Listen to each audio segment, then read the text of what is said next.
People said beauty has a price, but no one in a camp town imagined the price would be their peace, their dreams, and eventually their souls. And everything started the day Madame Bianca arrived.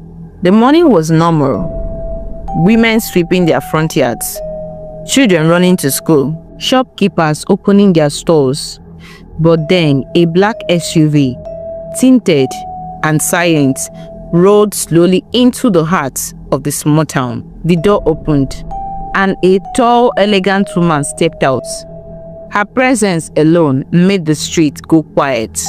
She wore a flowing deep wine gown, diamond studs that sparkled in the sun, and carried an old silver comb in her right hand. Her skin glowed. Her hair was laid so smoothly that even the breeze respected it. People whispered, "Who is she? She looks rich, oh. See beauty." But nobody knew her name. Not yet. Bianca didn't greet anyone. She simply walked straight to the abandoned, dust-covered shop at the junction. A shop that had been locked for years since the last tenant died mysteriously. The landlord tried to warn her. "Auntie, this place is not..." She raised her hand gently, and the man went silent, as if someone pressed a mute button on his voice. She gave him a smile so soft, yet so cold. "I said this is perfect." By evening, strange noises came from the shop. Hammering, sweeping, drilling, yet nobody saw any workers enter. Lights flickered inside. Shadows moved against the curtains.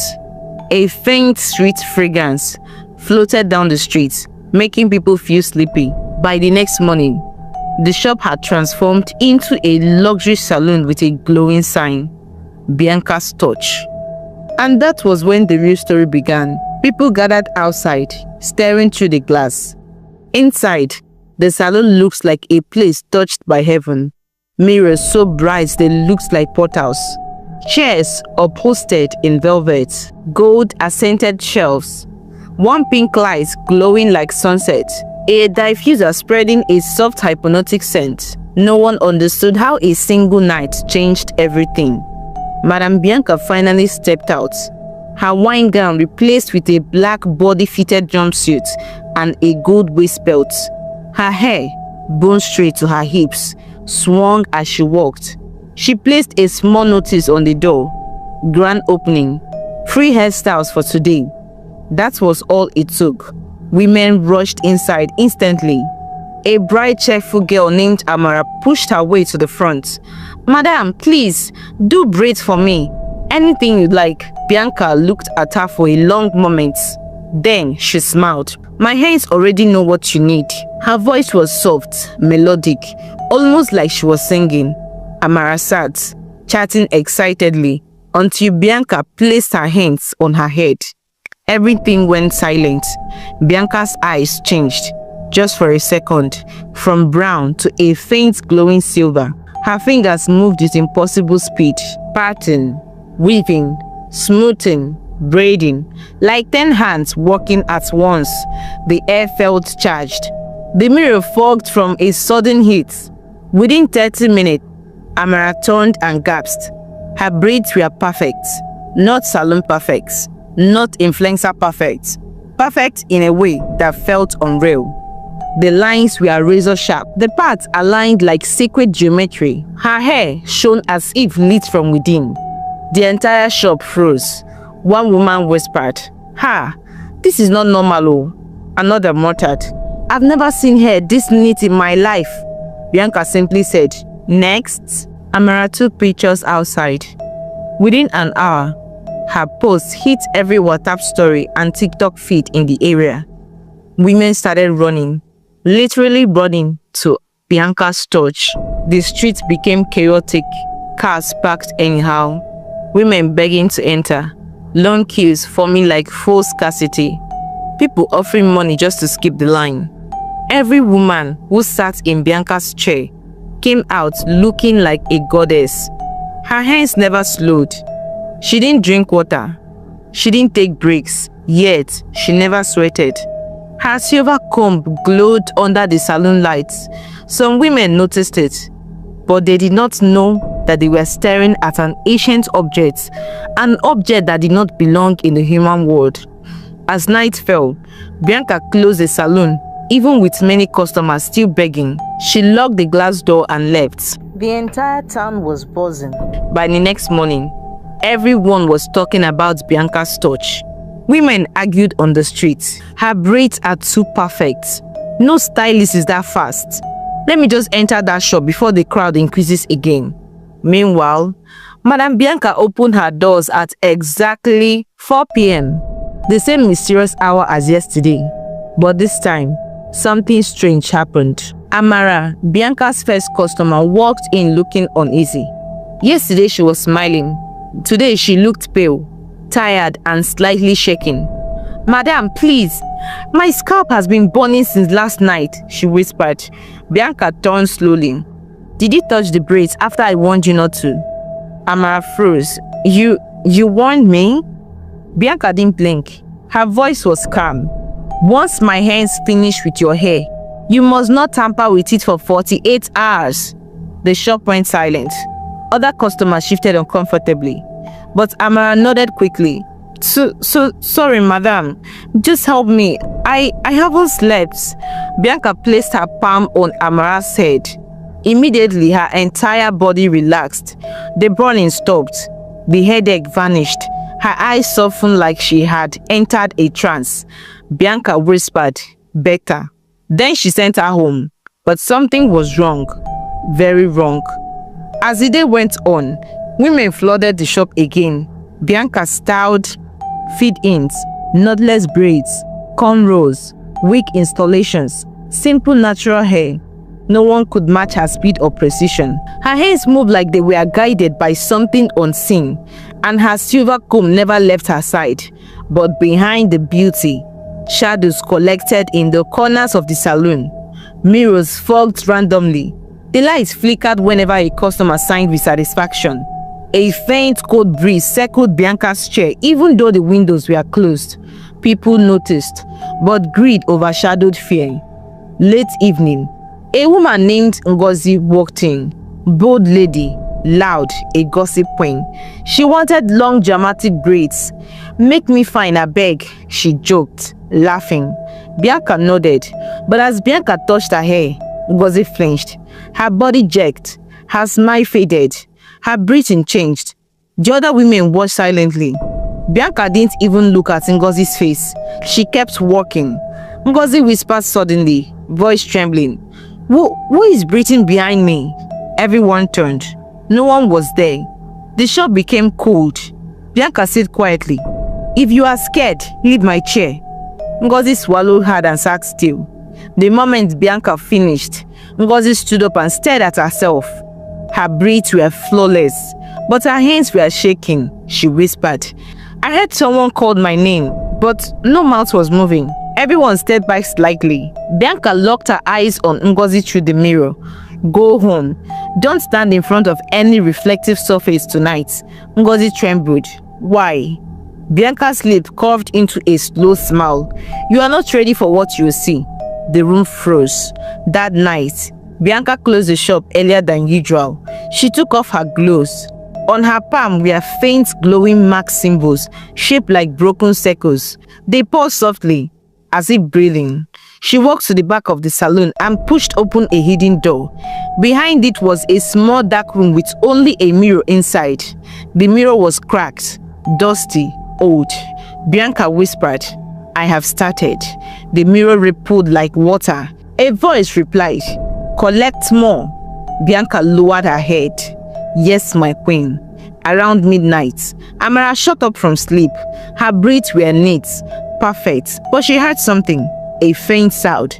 Someone breathing hair, but her door was locked, her window shut. The sound grew louder, parting, weaving, tightening, pulling. Amara grabbed her phone, shaking. Then she saw something in the mirror across the room. A silhouette, a woman with straight flowing hair, standing behind her. Amara screamed. The figure smiled in the mirror, even though no one was behind her physically. The voice whispered, "Your head is not your own anymore." Bianca looked up. Her eyes were full of tears. "Who are you?" She whispered. "I am Bianca." The voice replied, "Collect more." Bianca whispered, "Yes, my queen." Around midnight, Amara shot up from sleep. Her braids were neat, perfect, but she heard something, a faint sound. Someone breathing hair, but her door was locked, her window shut. The sound grew louder, parting, weaving, tightening, pulling. Amara grabbed her phone, shaking. Then she saw something in the mirror across the room. A silhouette, a woman with straight flowing hair, standing behind her. Amara screamed. The figure smiled in the mirror, even though no one was behind her physically. The voice whispered, "Your head is not your own anymore." Amara screamed and fainted. The next day in Ekem town began with whispers. Women were scared, but the beauty from Bianca's touch was too tempting to resist. By noon, the salon was full again, but something didn't feel right. A coldness filled the air. The mirrors were dimmer than usual. Bianca's silver comb seemed to glow even in daylight. A young lady named Kemi entered the salon, complaining of dizziness. She had braided her hair at Bianca's touch 2 days earlier. "Madam, please, I feel like something is crawling under my scalp." Bianca didn't even lift her head. "You'll be fine." But while waiting on the couch, Kemi suddenly screamed, "My head! My head! Someone is pulling my hair!" Before anyone could rush to her, she collapsed to the floor. As people panicked, another customer, Titi, grabbed her own braids tightly. She cried out, "My hair is tightening by itself! Madam, please help me!" She fell too. Silence hit the room. Every other woman stepped back from Bianca, but Bianca simply said, "They touched their hair before the time. Not my fault." Her coldness terrified everyone. Word spread fast. People closed shops to discuss the incident. Small crowds formed outside the salon, whispering, "Her hands are not ordinary. These collapses are not normal." I heard someone saw lights inside her shop at midnight. My cousin said her comb shines on its own. But the most shaken person in the crowd was Bimbo, a rival stylist who had lost almost all her customers to Bianca. Bimbo was angry and scared. "I must know what this woman is doing," she muttered. And that night, Bimbo decided to follow her. Bianca closed her salon at exactly 9 p.m. She stepped out wearing a black hooded shawl, holding her silver comb. Her footsteps were quiet and precise. Bimbo kept her distance and followed her through back streets, past the market, toward the old shrine area behind the town. Bianca didn't look back. She stopped in front of an abandoned well covered in dry leaves. Then Bianca began humming, a low haunting tune. The wind changed. The air thickened. The leaves around her began to swirl on their own. The comb in her hand glowed bright, almost white. Bimbo covered her mouth to stop herself from screaming. Bianca raised her hands towards the well. A cold mist rose from it. Then a tall feminine figure, made entirely of long flowing hair, formed in front of her.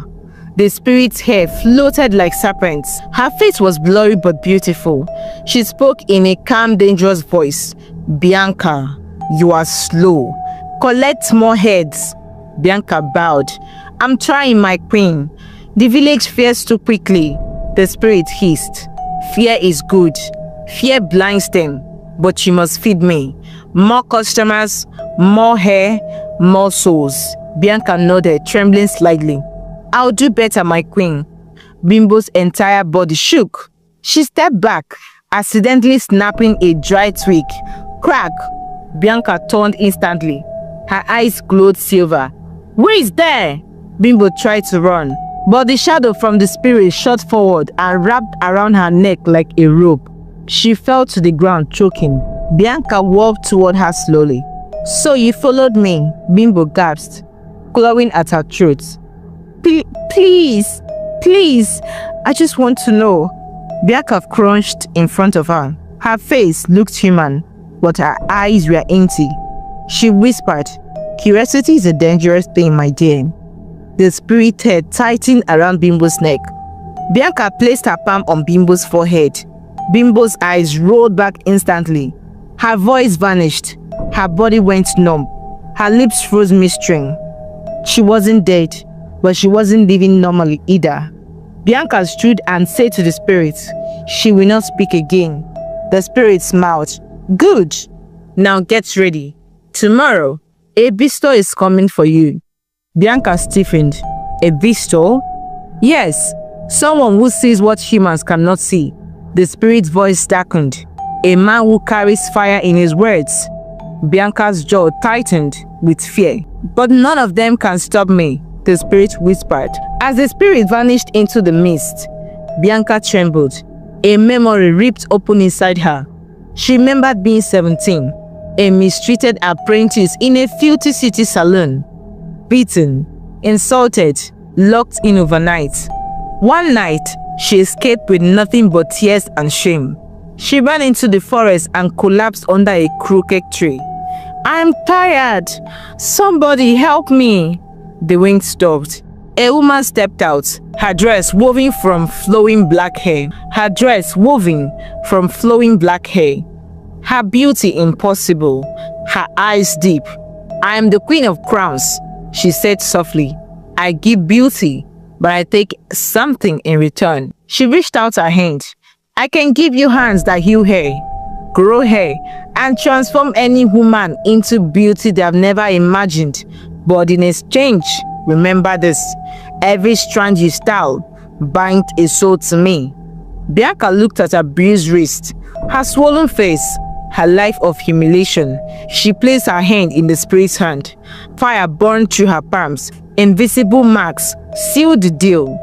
From that day, Bianca's hands were no longer human. Those hands were binding the women of Ekem town. The next morning, people found Bimbo lying near her shop.